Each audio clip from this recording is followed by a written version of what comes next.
کہ کچھ لوگوں کو تو بڑے مسئلے ہوتے ہیں، ان کو اگر تعویذ نظر آ جائے جی تو وہ تعویذ کو کھینچنے کی کوشش کرتے ہیں.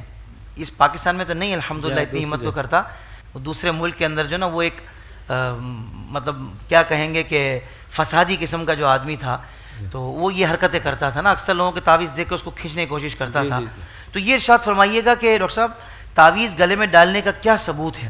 بعض لوگ تو کہتے ہیں بھائی یہ عقل کے خلاف ہے، نعوذ باللہ احادیث میں اس کی ممانعت ہے. تو الحمدللہ ہم نے تو بزرگان دین کی تعلیمات میں کوئی ایسا معاملہ نہیں دیکھا کہ جو قرآن و حدیث کے خلاف وہ کرتے ہوں. کیا ارشاد فرمائیں گے؟ بسم اللہ الرحمن الرحیم. سوال بہت اچھا ہے اور آپ نے بالکل صحیح فرمایا کہ بہت سے لوگ کھینچ کے نکال دیتے ہیں. کوئی اس کو شرک کہتا ہے، کوئی کچھ کہتا ہے کہ نہیں یہ جو ہے توکل کے خلاف ہے، احادیث میں اس کے خلاف مطلب اس کے ڈالنے میں ممانعت آئی ہے. ایسا بالکل نہیں ہے. دیکھیے حضرت امام احمد بن حنبل جی رحمۃ اللہ علیہ نے اپنی سند کے ساتھ اس کو بیان کیا ہے. واہ. وہ فرماتے ہیں کہ عمر بن شعیب نے اپنے والد اور اپنے دادا سے اس کو روایت کیا سبحان کہ نبی پاک علیہ الصلوۃ والسلام نے کچھ کلمات ہمیں سکھائے اور فرمایا کہ دہشت اور خوف کے وقت اس کو پڑھا جائے. جی تو کہتے ہیں کہ ہم اس کو پڑھتے تھے اور خاص طور پر رات کو سونے سے پہلے ان کلمات کو پڑھتے تھے. تو حضرت عبداللہ ابن عمر رضی اللہ تعالی عنہما انہوں نے اپنے بالغ بچوں کو وہ کلمات سکھائے. کہا یہ پڑھ کے سویا کرو، خوف اور دہشت دور ہو جائے. سبحان اللہ. اور جو نابالغ بچے تھے انہی کلمات کو لکھ کر تعویذ بنا کر ان کے گلے میں ڈال دیا. صحیح. تو اس سے وہ محفوظ رہے. بہت اچھا. تو اس سے یہ ثابت ہوا کہ پاکیزہ کلمات کو لکھ کر گلے میں ڈالنا تعویذ بنا کر یہ بالکل جائز ہے. دوسری روایت حضرت سعید بن مسیب رضی اللہ تعالیٰ عنہ مشہور تابعی ہیں، ان سے سوال کیا گیا کہ اگر قرآن کریم کی آیات یا پاکیزہ کلمات کوئی بھی لکھ کر عورتوں اور بچوں کے گلے میں تعویذ بنا کر ڈالا جائے تو اس کے لیے کیا حکم ہے؟ جی فرمایا بالکل جائز. واہ واہ واہ واہ. اچھا اس سلسلے میں اور بھی بہت سی روایتیں ہیں اور آپ کے معلومات کے لیے میں عرض کروں کہ ہم نے ایک کتاب لکھی ہے دم اور تعویذ کی شرعی حیثیت. اچھا. تو وہ کمپوزنگ کے مراحل میں ہے، تو اس میں ہم نے یہ ساری روایات جمع کی. یہ تو کمال ہو گیا. جی ہاں. تو بہت بڑی خدمت ہو گئی میں سمجھتا ہوں امت مصطفیٰ. یہ ساری ہم نے اس میں جمع کر دی تاکہ جو شکوک و شبہات ہیں وہ دور ہو جائیں. اچھا دوسری بات حضرت شاہ ولی اللہ محدث دہلوی جن کی شخصیت اتنی معتبر ہے کہ ہم اہل سنت و جماعت بھی اور دوسرے جو مخالف مسالک کے لوگ ہیں وہ بھی دونوں کے درمیان ان کی شخصیت معتبر ہے. اور وجہ کیا ہے کہ دونوں کی اسناد حدیث ان سے ملتی. سبحان اللہ. انہوں نے اپنی تصنیف القول الجمیل میں یہ سارے تعویذات کا، بزرگان دین سے منسوب عملیات کا، یعنی آپ یہ دیکھیں کہ مرگی کا علاج اور جوانڈس کا علاج، دیگر علاج، یہ سب انہوں نے اس کے اندر بیان کیے. تو ان تمام چیزوں سے یہ ثابت ہوا کہ تعویذات گلے میں ڈالنا یہ بالکل جائز ہے، اس میں کوئی مذائقہ نہیں. اچھا ایک بات آپ نے اور ذکر کی کہ بعض لوگ کہتے ہیں کہ یہ توکل کے خلاف ہے اور یہ بڑا اس پر زور دیا جاتا ہے. نہیں جی یہ تو اس کا مطلب ہے آپ اللہ سے تو مانگ نہیں رہے، آپ نے اسی کو گلے میں ڈال لیا اور یہ کر. ایسی بات بالکل نہیں. ہمارا عقیدہ یہی ہے کہ خالق حقیقی وہی ہے، رازق حقیقی وہی ہے، مستعان حقیقی وہی ہے، مؤثر حقیقی وہی. کیا کہنے ہیں. تو جب عقیدہ یہ ہے تو پھر شرک کیسے ہوا؟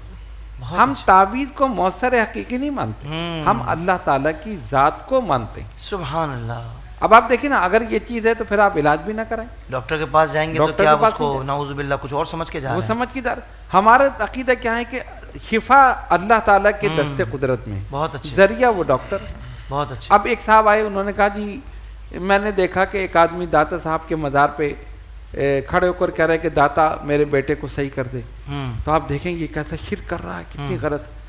میں نے کہا اچھا ایک بات بتائیے، اگر کسی کے خدا نخواستہ کسی کے بچے کا ایکسیڈنٹ ہو جائے، آپریشن تھیٹر میں ہے، وہ باہر کھڑا ہے اور ڈاکٹر باہر نکلا تو اس کے منہ سے بے اختیار نکلتا ہے ڈاکٹر میرے بچے کو بچا لو، تو شرک ہو گیا؟ اس وقت وہ بھی نہیں کہے گا. کہتے نہیں یہ شرک تو نہیں ہے.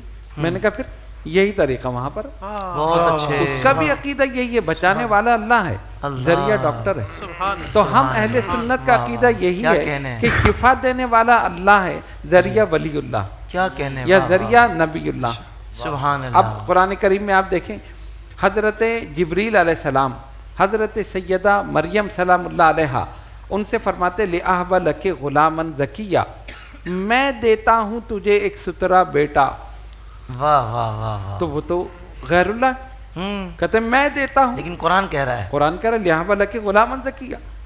تو اس میں آپ کیا کہیں گے؟ کیا کہنے حضرت. تو مطلب یہ ہے کہ مؤثر حقیقی وہی ہے. بہت خوب. تعویذ گلے میں ڈالنا یہ بالکل جائز ہے, ہم اس کو مؤثر حقیقی نہیں سمجھتے, اس کو ایک ذریعہ سمجھتے ہیں. حضرت عبداللہ ابن عمر رضی اللہ تعالیٰ عنہ نے وہ ڈالا.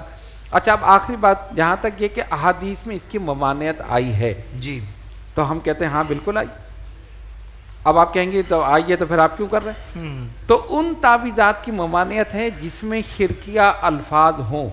یہ شیخ محقق نے یہ اپنی کتاب میں لکھا ہے کہ جن تعویذات میں شرکیہ الفاظ ہوں, بتوں کے نام ہوں اور ان کو مؤثر حقیقی سمجھا جائے, کیونکہ زمانے جاہلیت میں ایسا ہوتا تھا. وہ تو بالکل الگ چیز ہو گئی حضرت. بالکل الگ. کس چیز کو یہ کس پر کس سے ملا رہے ہیں؟ اب یہ کیا کرتے ہیں کہ بھولے بھالے سنیوں کو گمراہ کرنے کے لیے وہ احادیث سامنے, استغفر اللہ, اب وہ تو ان تعویذات کے لیے جس میں شرکیہ الفاظ شرکیہ جملے ہوں. جبکہ شیخ محقق نے لکھا کہ قرآنی آیات, پاکیزہ کلمات, دعائیں, ان کو اگر لکھ کر ڈالا جائے اس میں کوئی مذائقہ نہیں, بزرگان دین سے ثابت ہے. بہت کلیئر کر دیا آپ نے معاملہ. تو آپ نے دیکھا نا, قرآن و حدیث کی روشنی میں آپ نے حضرت, ہم اسی لیے کرتے ہیں. بہت اچھے بہت اچھے. تو ہم اس کو مؤثر حقیقی نہیں, اللہ تعالیٰ کی ذات کو سمجھتے, وہ ایک ذریعہ ہے اور وہ روحانی علاج ہے. جس طرح جسمانی علاج ہے اسی طرح روحانی علاج. اللہ اکبر, بہت خوب حضرت. میں سمجھتا ہوں کہ آج یہ کانسیپٹ بالکل کلیئر ہو چکا ہوگا کہ جو لوگ کچھ لوگوں کی باتوں میں آ کر یہ سمجھ بیٹھتے ہیں کہ نہیں تعویذ پہننا یہ نعوذ باللہ شرک ہے, ایسا کوئی معاملہ ہے,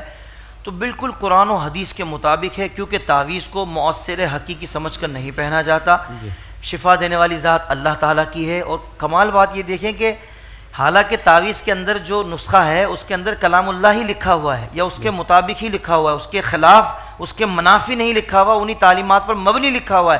اس کے باوجود ایک تعویذ پہننے والا, یہ تعویذ دینے والا یہ عقیدہ رکھتا ہے کہ بھئی یہ مؤثر حقیقی سمجھ کے نہیں پہنا جا رہا.